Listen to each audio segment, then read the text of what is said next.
Shalom saudara terkasih dalam Tuhan Yesus Kristus. Salam jumpa bagi saudara seiman sekalian dimanapun saat ini berada di seluruh Indonesia dan di luar Indonesia. Saya berdoa roh, jiwa, dan tubuh saudaraku dalam perlindungan Tuhan kita Yesus Kristus. Amin. Saudara, seperti pada judul video ini ya, kehidupan orang Kristen radikal. Ya, ini menurut saya saudara, siapakah mereka? Jadi mereka yang hanya suka ya mencela pelayanan hamba-hamba Tuhan yang lain. Ya, seperti Mbah Muri, ya, seperti ST yang juga sering saya tanggapi. Sebenarnya saya tidak ingin menanggapi terus mereka, saudara, tapi sepertinya mereka itu tidak pernah berhenti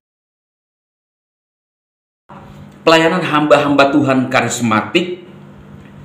Karena kebetulan saya adalah karismatik, ya, mereka tidak pernah berhenti, saudara. Ya, saudara ingat dulu yang sudah almarhum, ya, yang seperti dipenuhi dengan sakit hati, ya, bersama dengan Mbah Muri, ya, dan juga seorang anak muda yang hampir masuk penjara gara-gara terus-menerus pelayanan Pastor Andi Simon, saudara, ya. Dia mengatakan bahwa mereka yang bertobat, ya, saudara-saudara kita yang dari Muslim akhirnya percaya Yesus, saudara, ketika memanggil Yesus sebagai Bapa, ya, itu mereka mengatakan, ya, khususnya Kristen-Kristen radikal ini, katanya itu, ya, saya nggak tahu bagaimana keimanan mereka, ya. Padahal mereka mengaku duduk di bangku teologi sampai S2, S3, ya. Mungkin kalau ada S4, S5 masih juga dikejar, saudara. Tetapi melupakan esensi firman Tuhan yang sebenarnya. Ya. Dia mengatakan, saudara, bahwa orang yang memanggil Yesus itu sebagai Bapa itu. Dia mengutip Injil Yohanes, ya. Ya. Di dalam Yohanes pasal yang ke-1 tentang firman yang bersama-sama dengan Elohim. Tetapi dia lupa membaca sampai ayat yang ke-28, saudara. Di sana menjelaskan tentang ketuhanan Yesus. Pada awalnya adalah firman. Siapa itu awalnya? Ya, Yesus, saudaraku.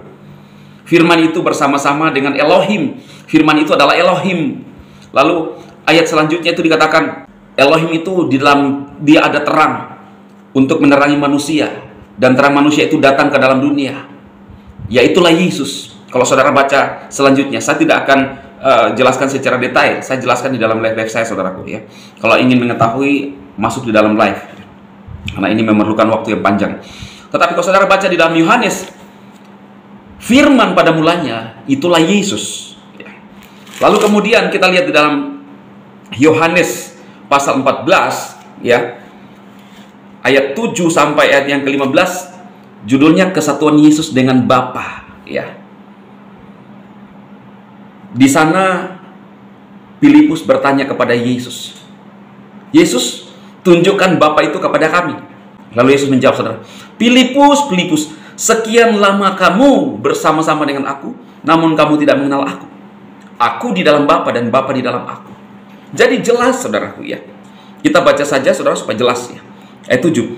"Jikalau kamu telah mengenal aku, tentu kamu pun mengenal Bapakku, dan sejak sekarang kamu mengenal dia dan telah melihat dia." Filipus berkata kepadanya, "Tuhan, tunjukkanlah Bapa kepada kami, dan itu cukup bagi kami." Yesus berkata kepadanya, "Telah demikian lama aku ada bersama kamu, dan engkau belum mengenal aku? Filipus, siapa yang melihat aku, ia telah melihat Bapa.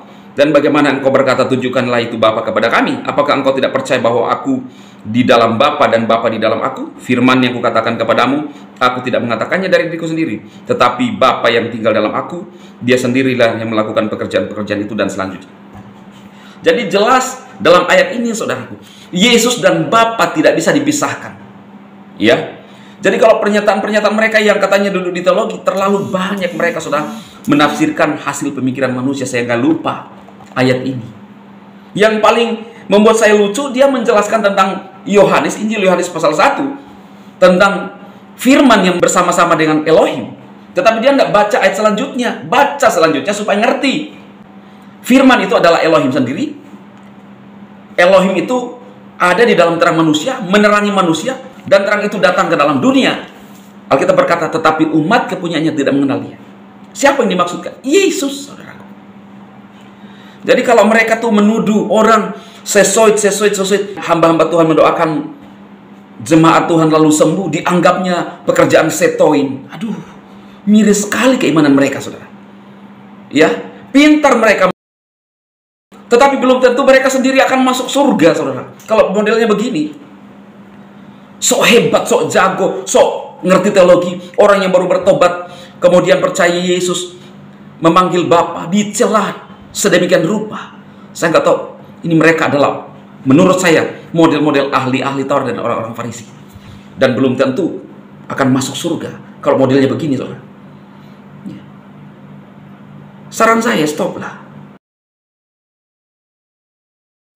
Ya, tidak ada yang mereka bisa kerjakan selain hanya mencari hamba-hamba Tuhan yang fokus membangun jemaat. Saudara lihat sendiri. Lalu mulai ditanggapi, mulai disesuaikan, mulai di apalah begitu ya. Padahal mereka sendiri buta tentang kebenaran yang sesungguhnya, saudaraku. Tidak melihat ayat-ayat ini.